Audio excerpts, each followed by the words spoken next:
Good evening. Welcome to United Stand 8 o'clock show. Apologies, we are a few minutes late. Some minor technical difficulties. That's what happens in a live show. Delighted to be joined by Mr. Kevin Ashford and Miss Beth Tucker. How are you doing tonight, guys? I'm doing very well, thanks, Jay. Very well, Kevin, Jay. looking, How are you, sir? looking like a bronze goddess as usual. The sunshine in Manchester must be profound. Fresh back from Ireland, mate. Your neck of the woods. You got no excuse. So tonight's show, guys, we want to discuss the latest rumblings on Jesse Lingard being linked back again with the possible move to West Ham. I don't know your thoughts on it, but I think it would be a fantastic move for Jesse. Also, links in the press today also to Everton. So, you would think, he's been West Ham. He has been a baller for them for the 3 months he was there. Lingard was so good at West Ham, I even had him in my fantasy Premiership team. I never thought in a million years out of Jesse, my fantasy Premiership team, but he was fantastic last season in West Ham. They want him back. But obviously, with our board, when it comes to getting a player out, the price is always going to be a stumbling block. Originally, it was 30 mil. Now it's going to, I would imagine, come down a little bit in the last days of the window. And also linked to Everton. Obviously, none of us know Jesse personally, so we can only surmise that Everton literally just been down the road to Manchester. It's a much easier move for Jesse and his family. So I don't know, Kevin, what do you think, Jesse Lingard off to either Everton or West Ham? Or would you be of the opinion, listen, he's been a great lad at the club. He's a real club player, gets on well with Sancho, gets on well with literally everybody. And Bruno today came out with, I think, a tweet, and he said that Lingard was as funny as any comedian he'd ever seen. So obviously, Jesse, great man around dressing room. But is that enough to warrant playing a player a wage that you're a French player, you play a couple of Carabao Cup games, but you're not going to start or be on the bench? So for me, it's better for Jesse moving on. But, he probably missed for the players if he goes. What's your thoughts, Kevin?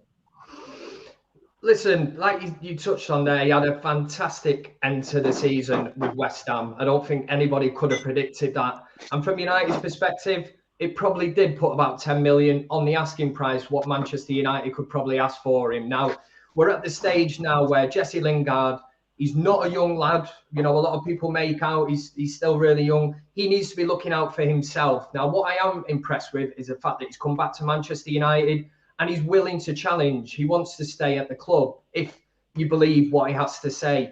But with the window ticking and for Jesse Lingard's future, I think it would be better for him to move on. I think it'd be better for Manchester United. I did read today that Lingard wanted to seek assurances from Solskjaer that, he would be in and around the first team. Now, for me, I don't think Solskjaer can make them assurances to him. I think there's too many top-class players in that squad now. We've more or less got two for every position. Listen, if he wants to stay and fight it out, I'm happy for that. I want to see competition at Manchester United. But for me, looking into it from the outside and that, I still think West Ham will come back in for an offer. Now, 30 million for him does seem a bit excessive. Yes, he had a great end to the season. I'm sure that if Manchester United and West Ham or even Everton can come to some kind of arrangement on 20 million, I think that's a fair price for Jesse Lingard. And I think for the benefit of his career, if he was to move on, he'll get first team football guaranteed. And I would wish him all the best. But I think the main thing I have to say here is the strength and depth of Manchester United now.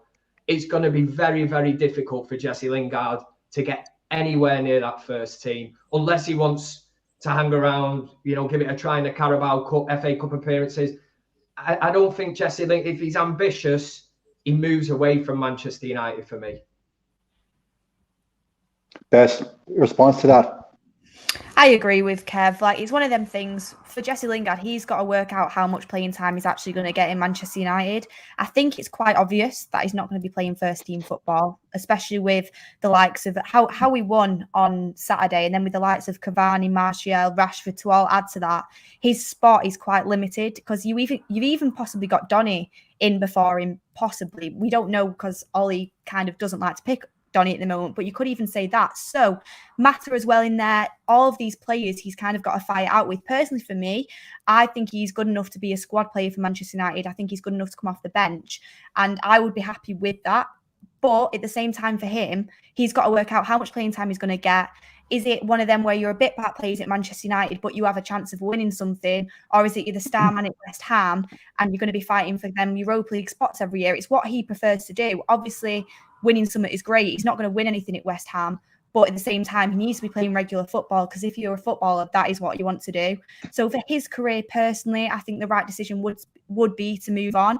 But at the same time, I wouldn't be too disappointed if he was part of the squad, because for me personally, he gets over some of the players we are planning to keep, such as Dan James, Mata, players like that. For me, he gets in beforehand. But he is a player that you can get a bit of money for. And people would say maybe if we do sell him, we'll spend that money on possibly a midfielder or a right back. Personally, I don't think that will end up happening. But if it did happen, it would prove to be a good move. So it just depends. I think United are leaving this up to Jesse Lingard, which isn't how we should be run, but I think that is what is going to happen. So I think it depends on whether West Ham comes back in for him and what decision he makes because of that. Yeah, Beth, that's a very pertinent point. Sorry, Kevin, go ahead. Go ahead, mate. Sorry, I'll just jump in quickly. I think that's quite an interesting point, that, because I would actually have Jesse Lingard ahead of Dan James. You know, if I was picking my team and somebody said to me, you've got to pick one or the other to go into your Manchester United team, let's just say, you know, we had a few injuries or whatever for Southampton on Sunday. For me, I'd be thinking, do you know what? Jesse Lingard brings more to the party than Dan James does. And I'm sure if Ricky's watching this now, he'd be tearing his hair out. But, you know, that would be my personal thing when I look at the end of the season, what Jesse Lingard's done at West Ham and what he's done for Manchester United in the past. I think he brings more to the party for me. He's a better finisher for sure. He scored in pre-season. He scored again when he just came back in the Burnley friendly. I mean, I know it's only a friendly, but he is doing everything he can to be part of this team. And I think his mindset is right now. But I think, is it too little too late? And I think maybe it could be. But like you say, you're looking at the bench, say for against Southampton, and you've got Jesse, Dan James or Mata on there. Who are you going to bring on? For me, Jesse's most in form. I know he's not played, but I mean, through pre-season, through the way he played at West Ham. And I think he can change a game, and he has got a goal in him, and he has got his running capabilities. For me, even though Dan James can run, so can Jesse Lingard, but he can do more with the football. So he does go ahead of the few players we've got, but I think he's the only player we can actually get a decent bit of money for. I think that's where it comes down to. Guys, you've both literally summed up everything that I was going to say. Lingard's market value has peaked now. His market value is never going to be greater than what it is at his current moment in time. If the club can get in between 20-25 mil, and if he's open to going, then yes, he should go. However, to touch on a point you just made, if option B was a Jesse Lingard on the bench or Dan James, I choose Jesse. I would argue, would a fullback rather come up against a very predictable Dan James or an intelligent baller that Jesse Lingard on his day can be? And you saw last season, he was just running at defences, not like in Dan James, where Dan James will run down a blind alley and not get across and beat the last defender. Obviously, he tracks back, great energy, and you know the tackle that he made against Leeds, and I think it was third minute, great sliding tackle that caught up a counter attack. Yeah, Dan James has his place, but however, Lingard, for me, he's a better footballer. And if I could choose either or, yes, it definitely would be Jesse. But to the main point there is that the club are leaving it up to the player. And that for me is whimsical. Like in any professional job, like we've all been in jobs. I know, Beth, you're obviously a lot younger than us, and you've had colleagues, and if they don't cut the mustard, the boss is up high. You let them go. That's it. There's no, oh, you can stay because I like you, you're a nice guy. We're not cutting the mustard. We'll replace you with somebody better. And it's not been disrespectful to Jesse. It's just that he's not going to be a starter because he's behind, for me, Donny van de Beek. Bruno picks himself. And then if you're looking out on the right, you've got Greenwood, you've got Rashford when he comes back, you've got Sancho. So where does he fit into the first team? He doesn't. But off the bench, absolutely, yes, he's an option. But the ball is in Jesse's court. And, you know, would Jesse, as you pointed out, I think it was Kevin, would he prefer to go to West Ham and again be the main man? And yes, guys, West Ham have a decent chance of going very deep into that Europa League. He could go to West Ham, be the main man there, and finish the season not getting top four, because West Ham won't be top four, but there could be thereabouts 6th, 7th place, and with a run deep in the Europa League. And West Ham, decent side, you know. So look, the question is Jesse Lingard, the footballer, does he want to go on and play out the last 3 years at his peak as a footballer and play first team football? Or does Jesse want to stay at United? He's very respected, obviously, by the players. He gets on with everybody. He's, a young player that came up through the system. He's 28 now, so maybe he's happy in his skin. So maybe he's just happy where he is. But the crux is the club leaving up with Jesse, and he's calling the shots. So it's up to him. So listen, whatever Jesse does, I'm sure all the fans will wish Jesse the best. I don't think there's any malice in the fan base towards Jesse Lingard. I think he's very respected. And when he has hit veins of form, he has played very well for us. He's never been a player that's come on and has given his all. So I think in the fan base, Jesse Lingard is very, very well respected. And we've had players leaving the past. And as fans, we're like, yeah, they can go. We're not too bothered. But Jesse leaving, he would definitely leave with the best wishes of all the fans and would more than certain be welcome back at the club when West Ham played Old Trafford. If he played for West Ham coming back, I've got no doubt he'd be clapped onto the pitch by the Old Trafford faithful. Kevin, you go to matches. You've seen the response to players coming back. Would you agree that if Lingard came back with an Everton or a West Ham, that he would get a rousing reception from the fans? Yeah, well, as long as he doesn't score against us and start doing all that mad dancing in front of the Stretford end, I don't think that'll go down too well. But listen, the thing that sums Jesse Lingard up at Manchester United, he's a small fish in a big pond. If he makes that move to West Ham and he's back there ripping it up, he becomes a big fish in a small pond. And that's exactly how you have to look at it. But listen, I would hold nothing against him. I've seen players, like you say, leave in the past. They've gone on. And when they come back to Manchester United, especially somebody who's come through the academy, I think of the likes of Danny Welbeck. He come back to Old Trafford, scored a goal in the FA Cup for Arsenal, probably over-celebrated a little bit for my liking. But at the same time, you think, well, do you know what? Fair enough. Because Manchester United didn't want to hold on to him. They agreed to sell him to Arsenal. That was not Danny Welbeck's problem at the time.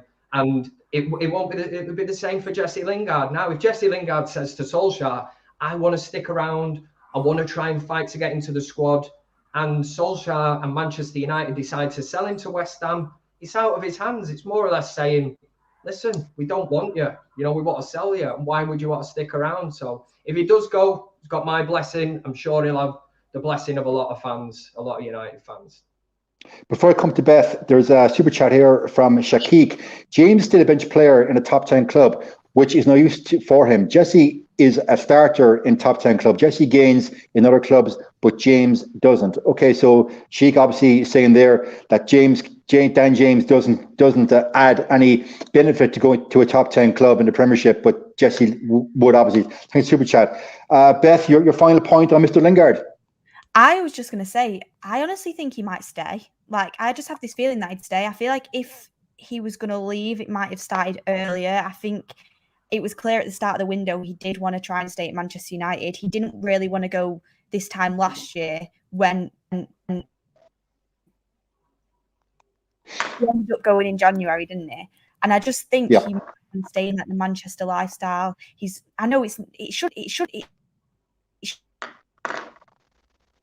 I think he's comfortable there. And I just think he might just seems, if he can get some minutes, he might prefer to be in a team where he's living in his hometown that he loves, he's got his friends around him, and he's got a chance at winning something.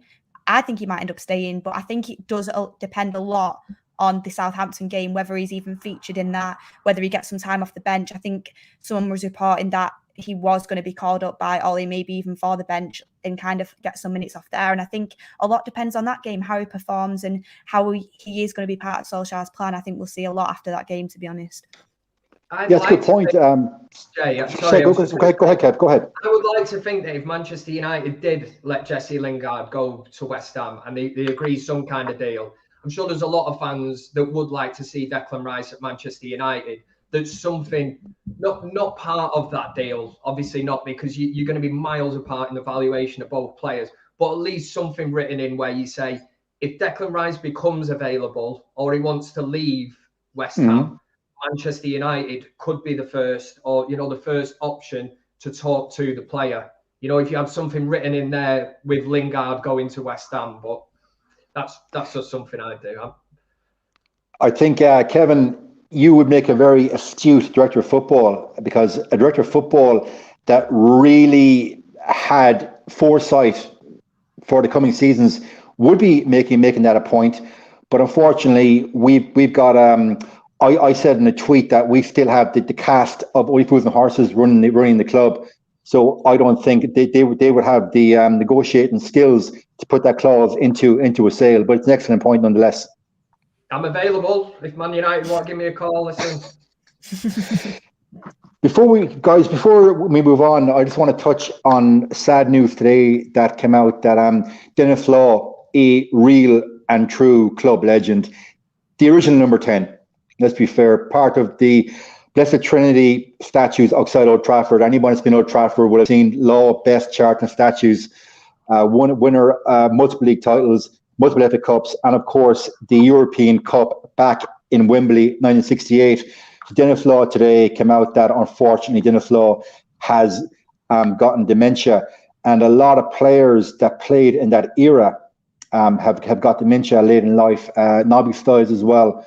So there's a case come out last year that the dementia apparently has been linked to players during the 60s and early 70s heading the old-fashioned leather footballs. I know that some psychologists are trying to forge a causal link between it.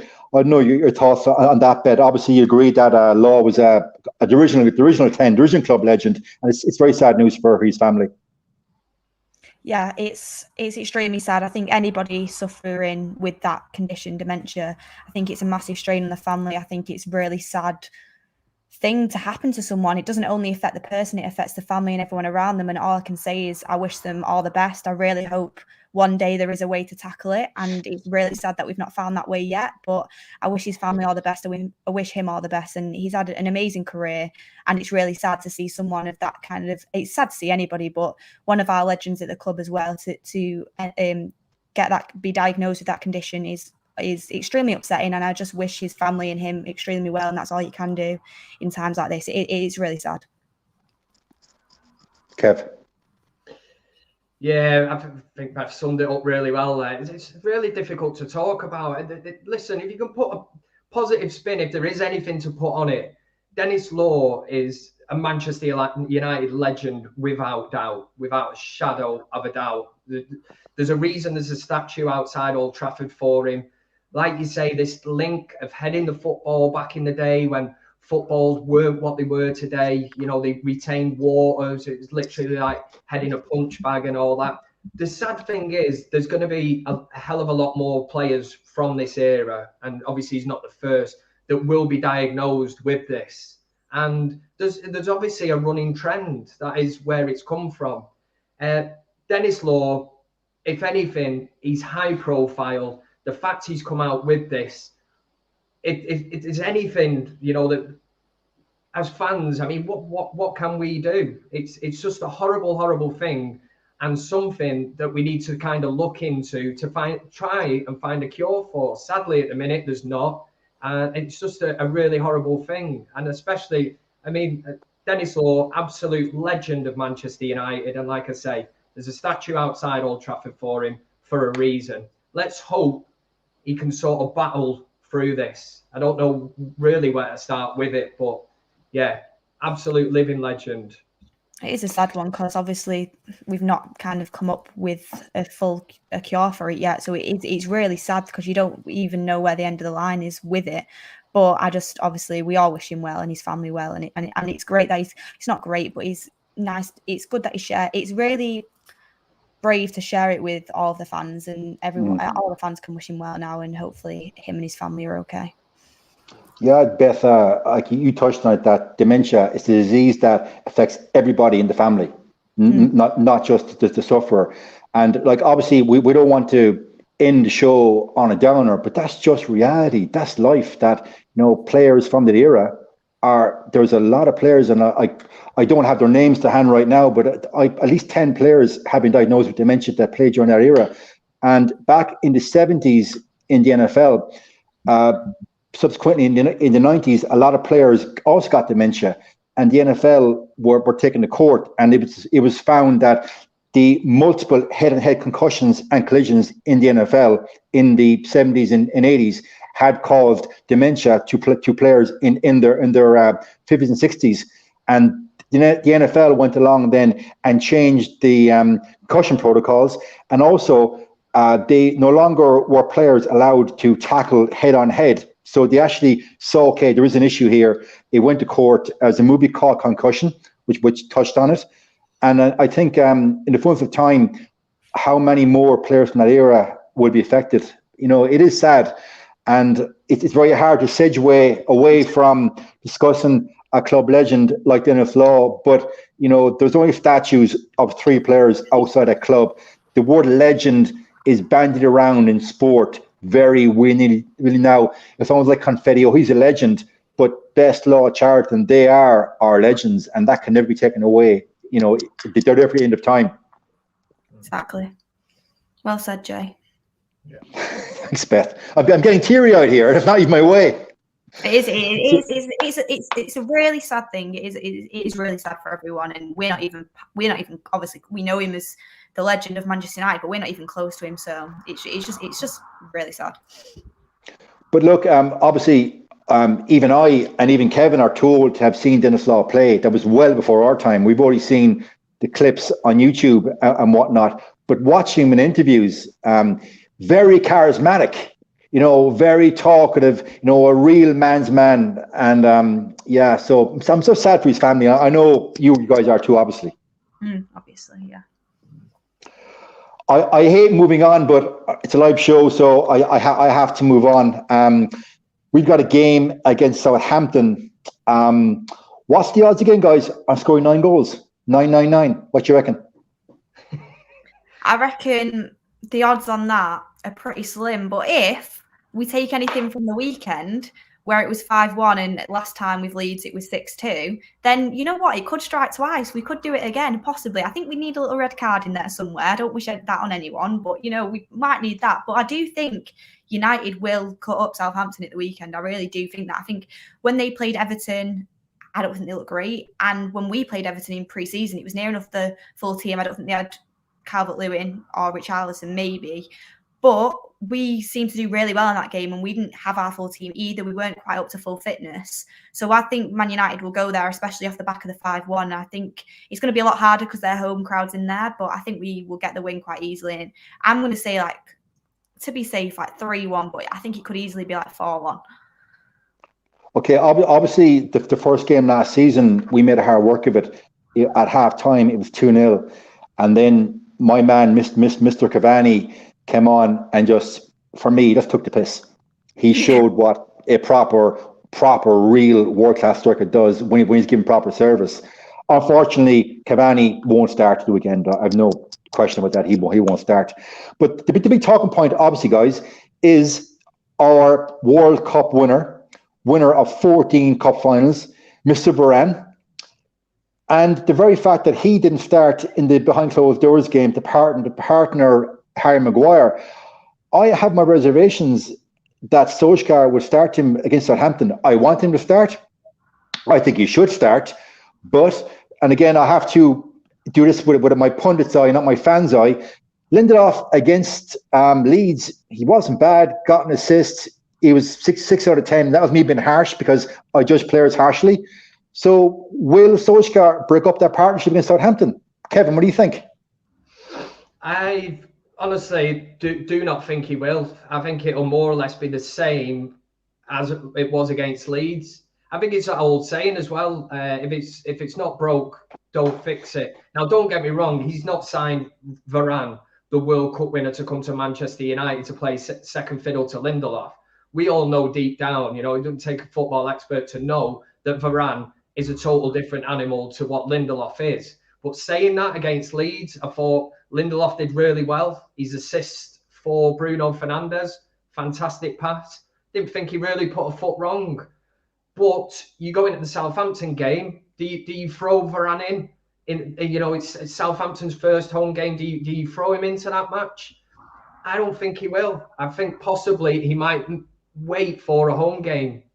Bit like the unveiling of Varane, the way that they did it, where you have the home crowd behind him. Or if you're in a position to bring him on Sunday, a comfortable position, maybe do it that way and you ease him in. Because I've got no doubt in my mind that once Varane gets his feet on that pitch and he's in, and that is him, unless, God forbid, he gets an injury or something. He's the partner for Harry Maguire. He has not come to Manchester United to play second fiddle to Lindelof or Phil Jones, for God's sake, anything like that. But can I just touch on the Southampton? You said 9-0, right?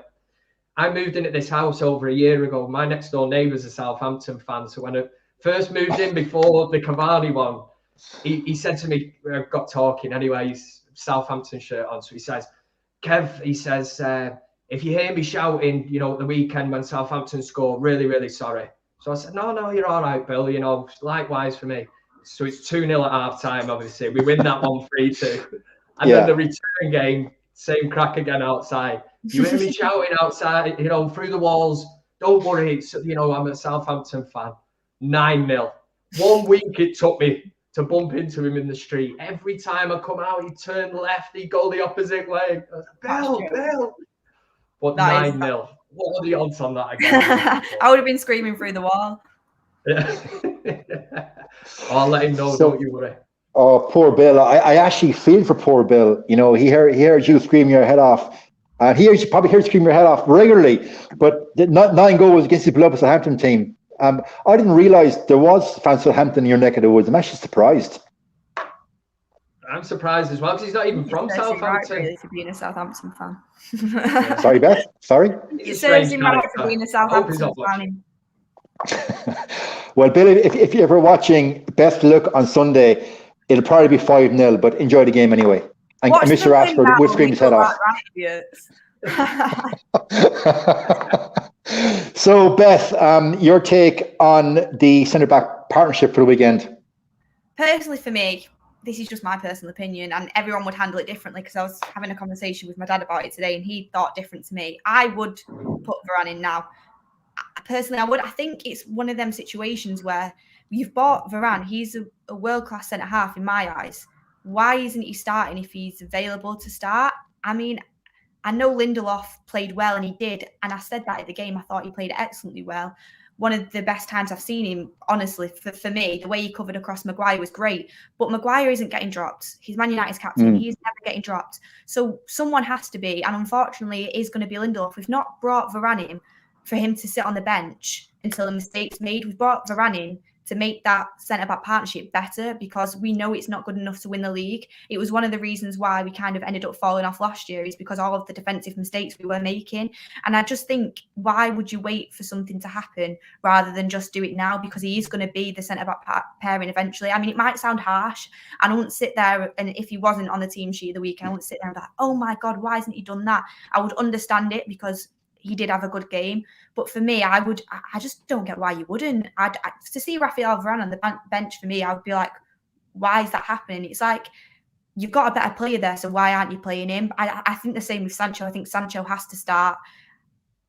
We won 5-1. It doesn't mean that every single player in that team is safe, because if you can make it better in any way, that's what you should do. You should be playing your strongest team at all times, especially at the start of the season. Obviously, when squad rotation needs to happen, sometimes you've got to make them choices, and that's when you've got a busy period. At the moment, it's not. We're just coming back. We need a great start to the season, and I think you should, at this point, should be putting out your best team. For me, Varane in that team and Sancho in that team makes the team better. Yeah, Beth, I take your point. I think obviously we know Solskjaer has his favourites. That's been very well documented, and we've discussed that in the show many, many times. But the Magaluf partnership doesn't work. Okay, it worked against Leeds, fair enough. However, had Scott McTominay not covered for Lindelof on Saturday, Bamford was in with a very easy, clean-cut chance to score, and Scott McTominay covered for Lindelof. And a lot of fans seem to forget that. I think Lindelof's performance, it was decent, but it's glossed over by a lot of fans because he got the lovely assists. For me, the Varane, I almost said Varane. I did say Varane. The Magaluf partnership, it's like when you have that plaster on your arm. You know, if you're not a man, so that you don't have hairy arms. But we get to take the plaster off. You don't take it off. You don't take it off bit by bit. You pull the plaster off fast, and you suffer that couple of seconds a bit of pain. So I think for me, Solskjaer has to get literally on Saturday night, pull off that plaster fast, and get Varane in a team beside Harry Maguire. He has to, because we all want to see it. And what do you do then? You win against Wolves. Like, we don't know yet what Wolves are going to bring to the party under new manager. I don't think Wolves are going to be as defensive, as they were under Nuno. So for me, yeah, he's got to start. But unfortunately, Beth, Kevin, everybody watching, we're going to pick the team. Moving on to, unfortunately, but pardon? I do think he will start Lindelof. I think he will stick with it. But I was just saying what we would do, and I think, yeah, Kev, would you keep Lindelof in? I would. I really would. And listen, it's kind of with it.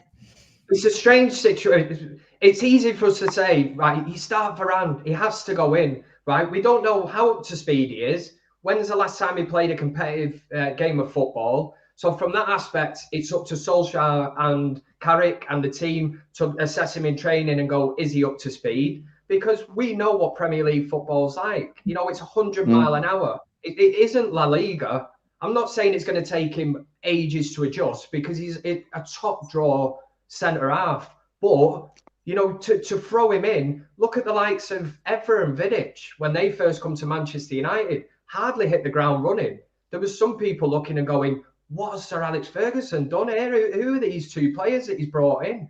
You know, over time, they get into it, and they were turned out absolute quality players for Manchester United.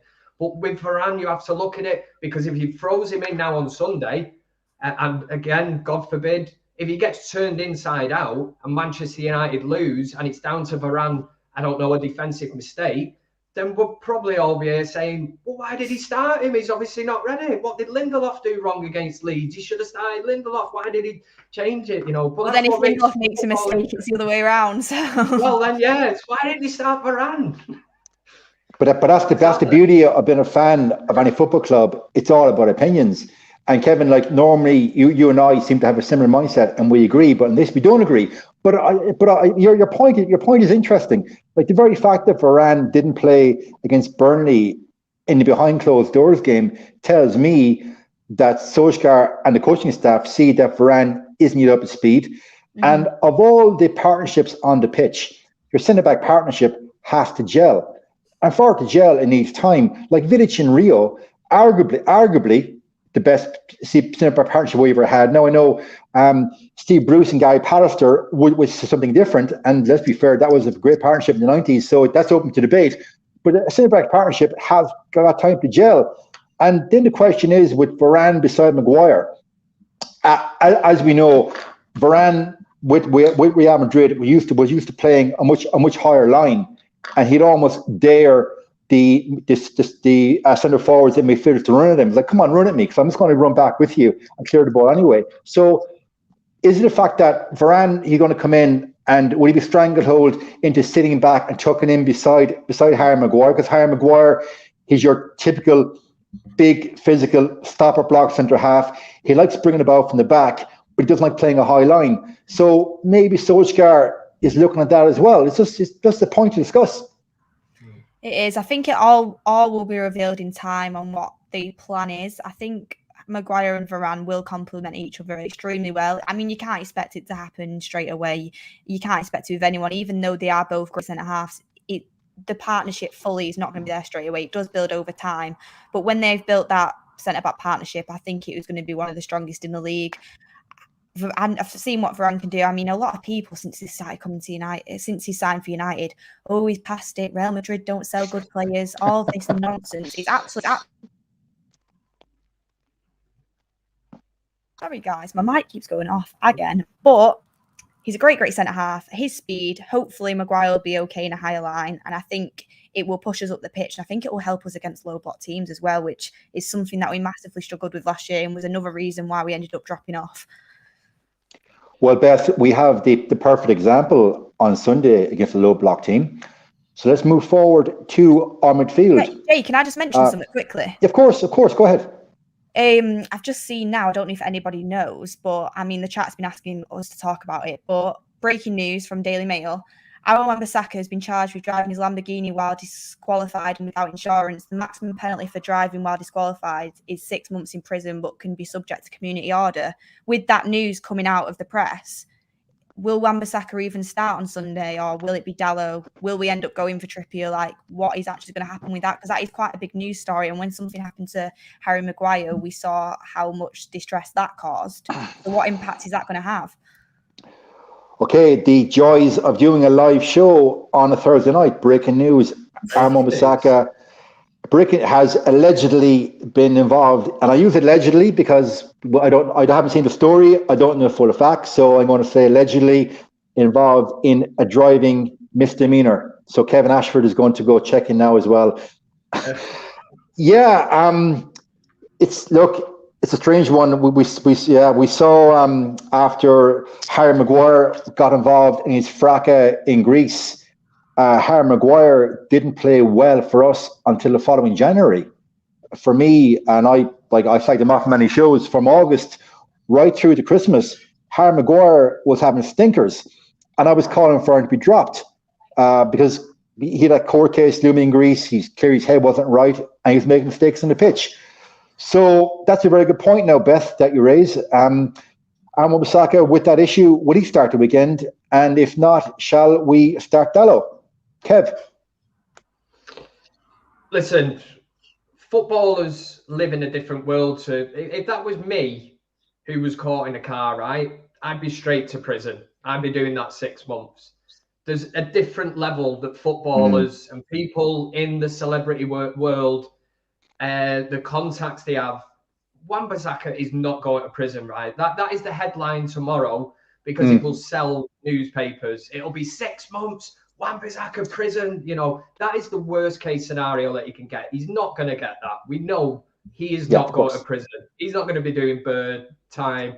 He's not going to be going into a cell with some guy called Crazy Keith. You know, you're top and bottom. Going to pull out his happening. That is certainly not going to happen. But listen, how does it affect him? His mindset as a player. Does it affect us getting Trippier in? We know that rumour's been flying about for ages, and obviously Ollie may be looking for a more attacking right back, and I don't think he fully trusts Dalot. Would that push us more towards getting Trippier in? Because I know there was reports today that there's still a slight chance.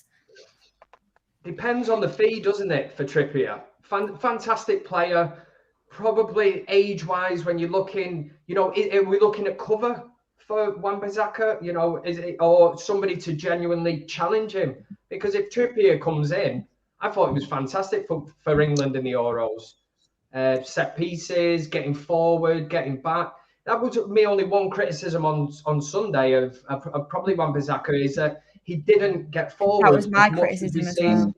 Yeah, I remember the lads stood next to me in the Sheffield end was like, can't really remember him getting over the halfway line. Defended brilliantly, don't get me wrong, no one's getting past him. But as an attacking force and the way that football is played today, the modern game, overlapping, getting forward, you know, does he offer that much? You know, it's I feel like a lot of rare. people exaggerate it when it does happen as well. Like in the second half, he had a few runs when it was a little bit more open, and people say, "Oh no, he did get forward." And it's like just because he doesn't get forward more often, when he does it occasionally, like it's normal for a fullback to get up the pitch. And for me, seeing the difference between Wan-Bissaka and Shaw, I mean, I do like Wan-Bissaka, and I think he's got a lot of potential, and defensively he's sound. But when you see the way Shaw goes up that left-hand side, I would like the same from my right back. Personally, for me, I like watching attacking fullbacks, and I like it when they get crosses into the box. And that's just one thing he does lack a little bit. And I do think it would be nice to have an alternative. I'd like us to see us try Dalot out in a game where we can afford to be a little less defensive, personally, because I'd like to see how it would work. Because then you've always got an option to play Wan-Bissaka for the big games, you know, the Cities, the PSGs, the games where you know that he's a crucial part of our squad. But games where you do have to beat the low block, it would be nice to see Dalot be given a chance and possibly see what he can do in an attacking sense. Because if Cavani's in the box, he's going to want crosses. And your fullbacks, for me, are people who should be providing them, along with the wingers, obviously. Yeah, that's a great point. I said in the show last year, guys, that we were dead on the right-hand side for the majority of the season, and we were very easy to defend against because our attacking threat either came through the middle from Bruno, or it came out on the left from Luke Shaw, or Marcus Rashford. But on the right, we were dead because look I'd say Armand Bissaka, from our own byline to the halfway line, he's consistently 8 out of 10. But put him past the halfway line into the final third, he's probably consistently 4 or 5 out of 10 because he just doesn't get enough crosses in the box. And now I know pre-season he did get in a lovely one for Langa, if I'm not mistaken. On the low played 2 pre-season games. I think it was the game against Preston, if I'm not mistaken, playing quite well, and then was caught napping, and a cross came in very late, and Preston scored. I think the game was 3 or 4-2, if I'm not mistaken. So, how much confidence does Solskjaer have in the low? He's gone out on loan. Like Milan wanted him back, but obviously there was an issue with the price. I think United wanted 5 million for the loan deal. He's back with us now. We're still in Trippier. Trippier, he just won La Liga. It is a tough league to win because obviously, look, okay, I know people say it's not, but you got 3 decent teams there in Real, Barca, and Atleti. So for those 3 teams, go out of hammer and thongs. So he's not going to want to come to Manchester, leave the champions of Spain, and sit on the bench. He's England number 1. He was within a hair's breadth of winning the European Championships. He's not going to want to sit on the bench. So a lot has been made of last season how Luke Shaw responded to having Alex Telles breathing down his neck, and Luke Shaw was back to the Luke Shaw that we'd seen before he broke his leg. Would for argument's sake, a Trippier coming in have the same effect on Armand Bissaka? Who knows? But what I am looking forward to this season going forward is the link-up play between Sancho and Armand Bissaka.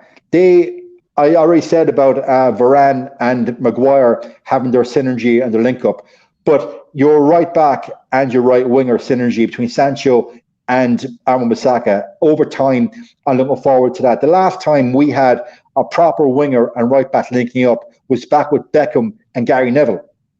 That's probably how is that like 20 years ago at this stage? That's insane. Yeah. I said the other season, said to a mate of mine, I said, one of United's best signings or most important signings over the last couple of seasons has been Alex Telles. So he was like, what about? He's not even played. Barely even played. So I was like, aha, exactly.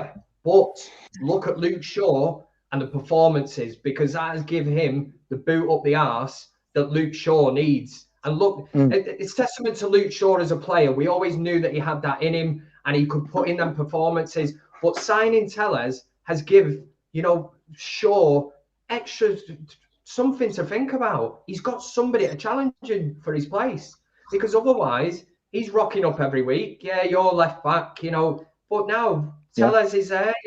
Again, United have spent money on Telles. He don't want to be sat on the bench, I'm sure. So in training and stuff, again, it comes to competition for places. You think of that fantastic Chelsea team that Mourinho had, and it was the first time we've really seen 2 players, and I mean 2 very good players for every position, dominated the Premier League. And I think that Solskjaer is looking down that route. Most of the top clubs are looking and thinking you need 2 players for each position. It's great as well because in training, say Telles starts doing well, Shaw's like, oh my God, I need to keep up. I need to make sure I'm still in that spot. I mean, it won't be the same now, obviously, because he's proved that spot is firstly his from his performances over the past year. But it's still a good competition to have someone who's very close second in your position.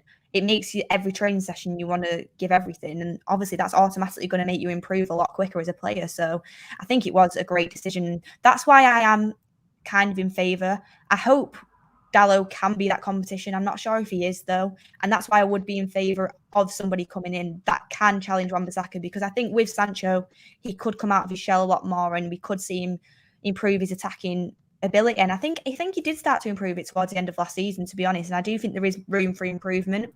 But in every position you do need some competition, and that is clear. Else what you said, Kev, you just get comfortable and then you're not putting your all into everything, and that's what every single Manchester United player needs to be doing. Every time they step onto that pitch, they need to think, oh my God, I need to give my all here because next week I might be on the bench. And that's the mentality that everyone should have. Yep. You guys, listen, you're spot on. And for that reason, I'd almost be warming to Trippier coming in. But obviously, not for crazy money. I think originally 60 million, I Letty, think they're asking nowadays. yeah, which is insane. Like Trippier, how old is he now? Is he 29, 30? I think he's 30. Yeah, so he's got maybe 3 seasons left at top level at a push. So you're going to play 30 million for a player backup, as we like to believe, for 3 seasons, 30 mil plus the wages. Right I back can't to see that captain happening. position as well. You've got to be extremely fit to be playing that every week. Yeah, and as Kev said a few minutes ago, the game has changed. Like back in the 1990s and the early noughties, Armand Bissaka would be your perfect fullback. Literally, your zone is from the byline to the halfway line. You go past the halfway line, you get a nosebleed. So he would have been the perfect. But the game has changed. It's moved on. Players are fitter and technically more astute and tactically more astute. And a fullback now is literally a quasi wingback, and they're expected to bomb forward and not crossing the box and have a synergy with their winger. But look, guys, time will tell. Apparently We'll move on. Nearly 32. Bloody hell. Are you right? Okay. Well, then I'm not paying 20 million for him to away. I want to move on to Beth's coined phrase, MacFred, the famous phrase that Beth coined, world famous. Guy, you're using it now. Yeah, exactly. You should trademark that phrase, Beth. You should trademark it. It's too Honestly, late now, unfortunately. I'm going to need to get Jay, you can be my lawyer turning up. I think they'll get scared and just give me the money up front. Can you imagine us two rocking up the sky? So clearly, look, it's very difficult to analyse. For me, it's difficult to analyse MacFred against Leeds because the Leeds, no other team in the Premiership is going to afford MacFred the amount of time and space that Leeds did. So I think we have to take that Leeds game as a standalone game. But when we play against the atypical low block, I don't want to see MacFred in the pitch. Now, I know McTominay did play a little bit further forward than Fred on Saturday, and Fred was essentially the CDM, and McTominay was box-to-box. But against Southampton, I want a bit more guile in my midfield. I want to see a Donny van de Beek in there beside one of MacFred personally. Kevin, what do you think? Listen, I said this before we'd actually signed Varane, and that is the game changer for me, because once Varane is fully fit and in that Manchester United team, it breaks up McTominay and Fred for me. And that's where you can now fit an extra player into that midfield who brings more to the team than basically just sitting back. I've always said McTominay, I have not got a problem with McTominay being in United's starting 11.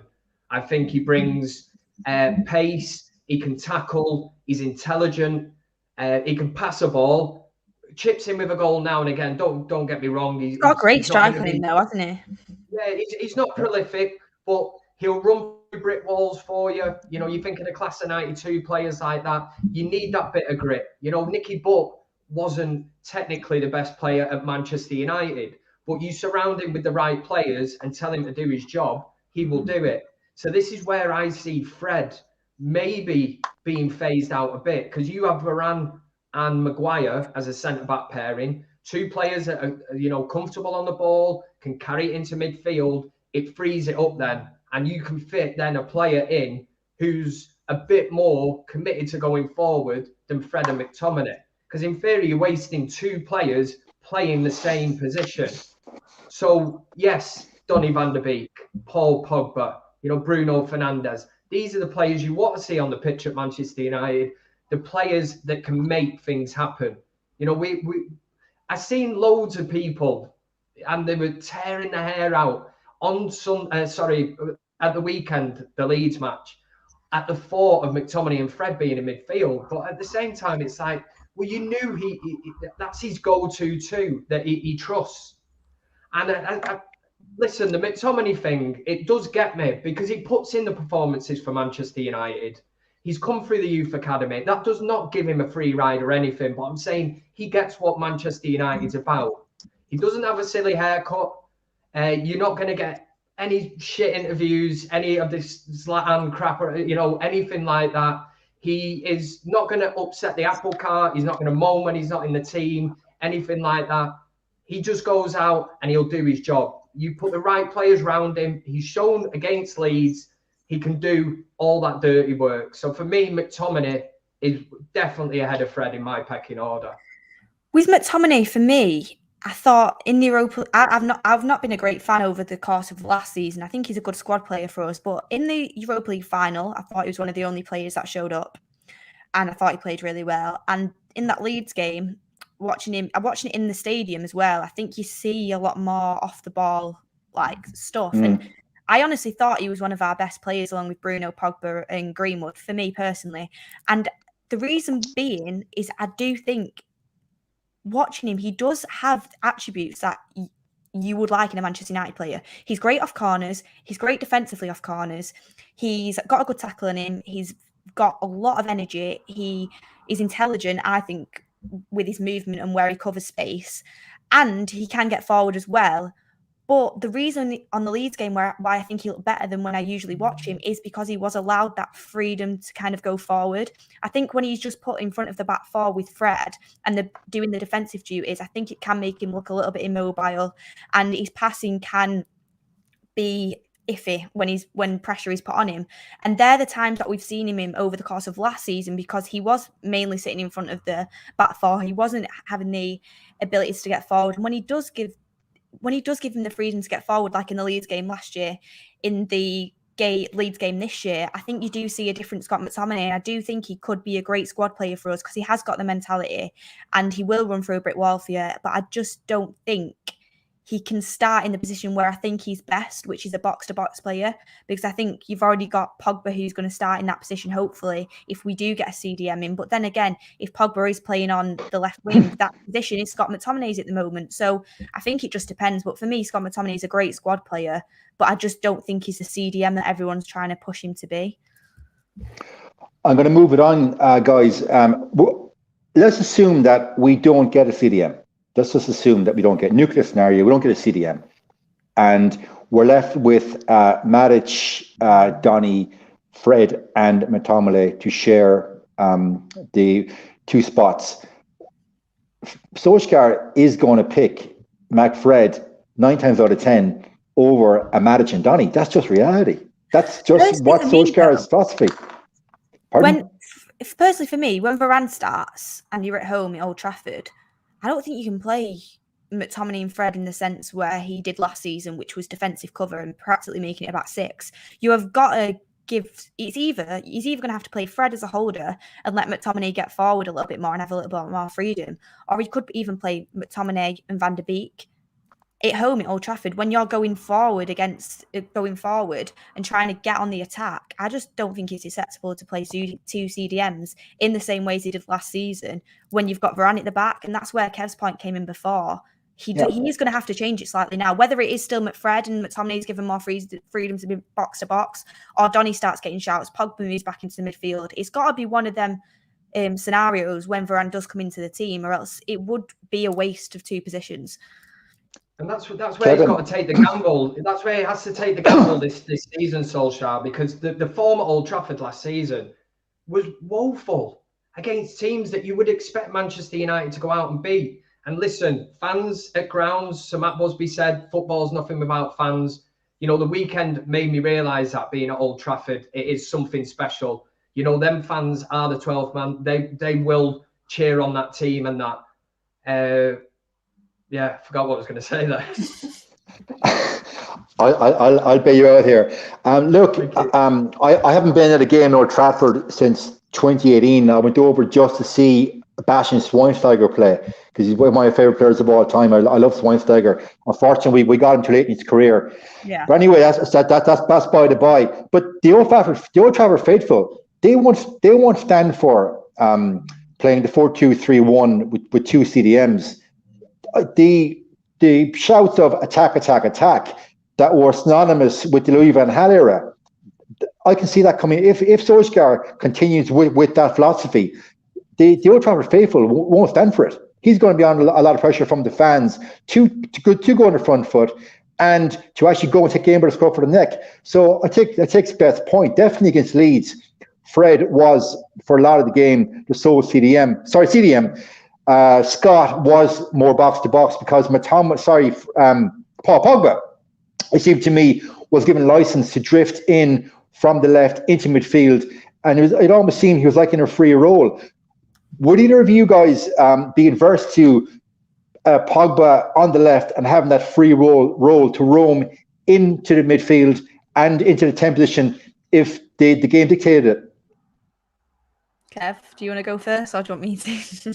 Go on. Do you know what I'm here? And I'm going, I just remembered what I was going to say before. And it was only to do with the home games Manchester United lost last season. And it was to do with when you seen McTominay and Fred in the starting lineup. And let's say it was some, no disrespect, but some shit team like Crystal Palace or something. And we're the home team. And you're thinking it's up to us to go out there and get at Crystal Palace, set the tone in the first 10 minutes, really get at them. And sometimes when you see McTominay and Fred, you're a bit like, do we really, can we not mix this up a bit better? Do we need to play with two holding midfielders?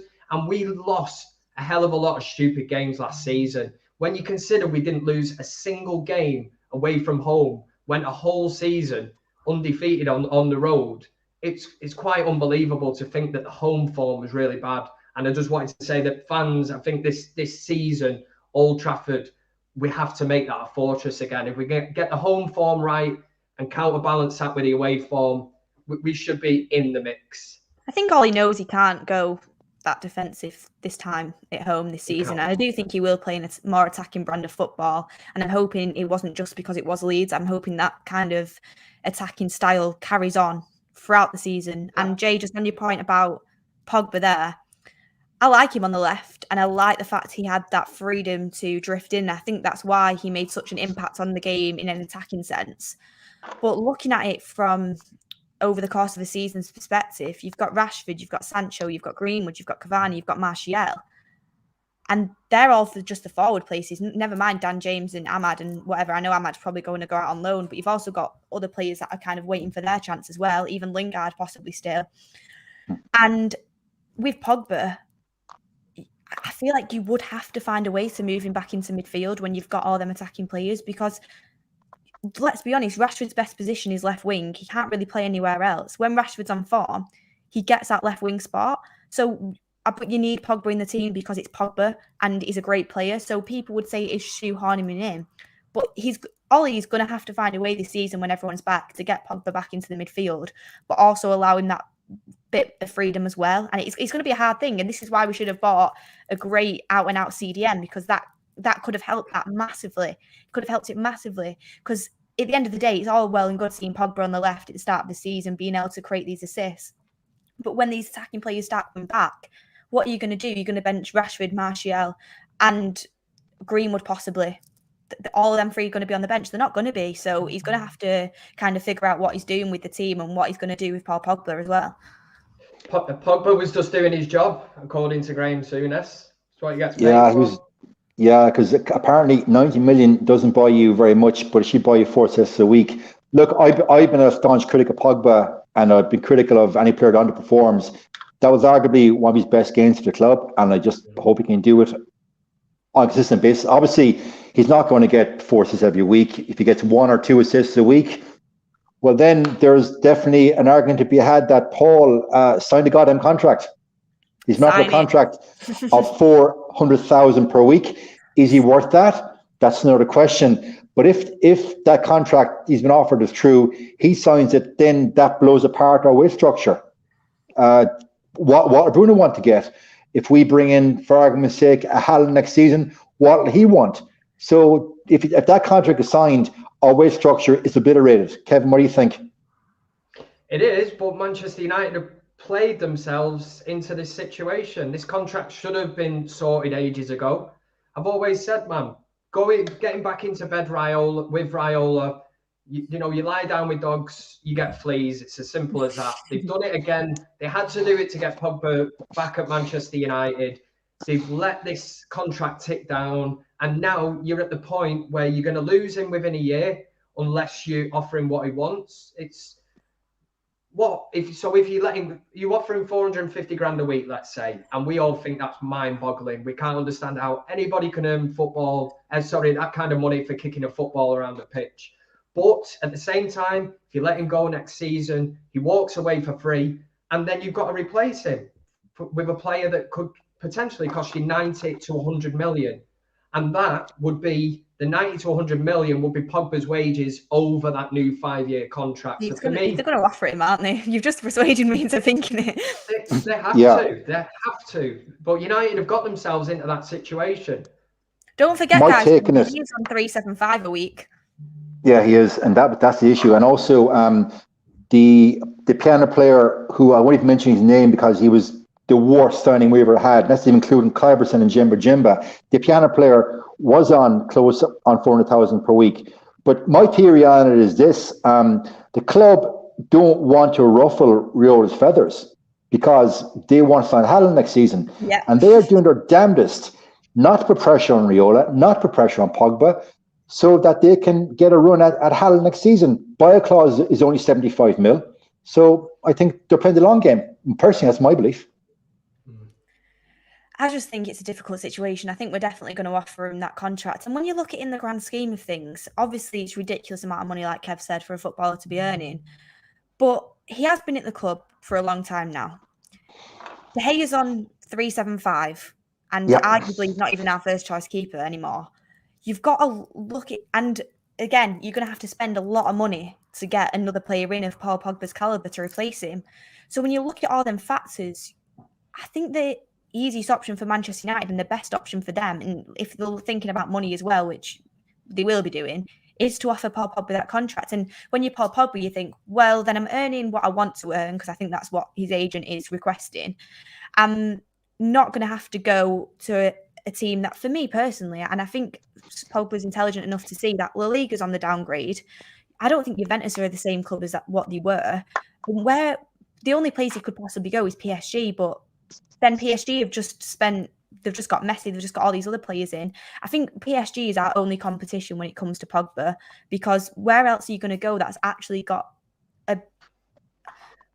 how would you describe it? Like a better plan? Because I mean, people would laugh, United aren't winning anything and all this, but we have gradually improved over the last few years. And I think from any outsider can see that Solskjaer has got a plan and we are moving up. And I think this year, I've said it before, I do think we are title challengers. And I think with our reinforcements next year, if you get a CDM in, and God forbid if you get Haaland, I think we are moving up to where we want to be again.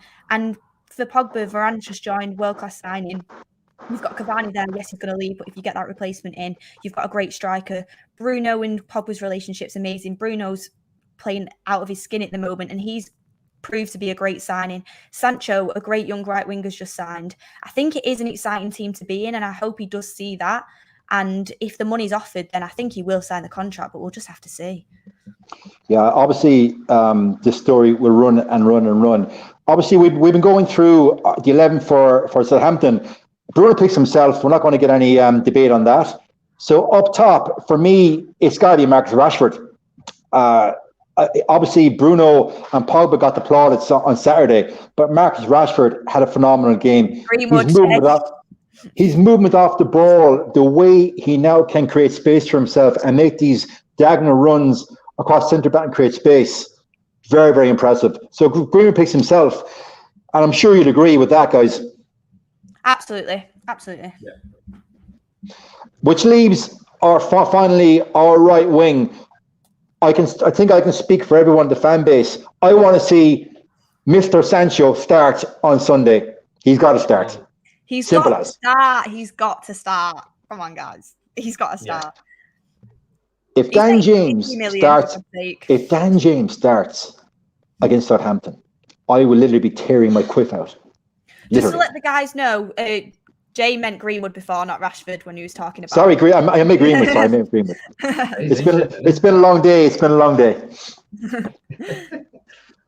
Yeah, Sancho has to start. Has to. He has got to start. Yeah, I agree. So, guys, before we get off, I don't see a 9-0. We'd love a 9-0. So I'm going to go with a comfortable 4-0 victory. Kevin, what do you think? I'm going to go for 3-0. Comfortable. Beth? I'm going to go with 3-1. So on that rationale, then Lindelof plays and creates some amount of space, loses centre forward, gets outmanned, and we can see the goal. or worse side effect? I just think I'm still not going to go with a clean sheet yet. We'll see.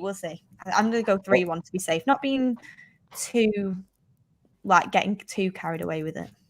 Okay, so we got a 4-0, a 3-0, and a 3-1. But either way, I think we'll all agree it's 3 points going back to Manchester on Sunday. And I look forward to seeing you all on the fan forum on Sunday night. So guys, thanks for watching. It's been a great show. And as always, like and subscribe, and we'll see you on the comments. We actually do read the comments, guys. So please comment away, and we'll see you all soon. Have a good night. Good night, Kevin. Good night, Beth.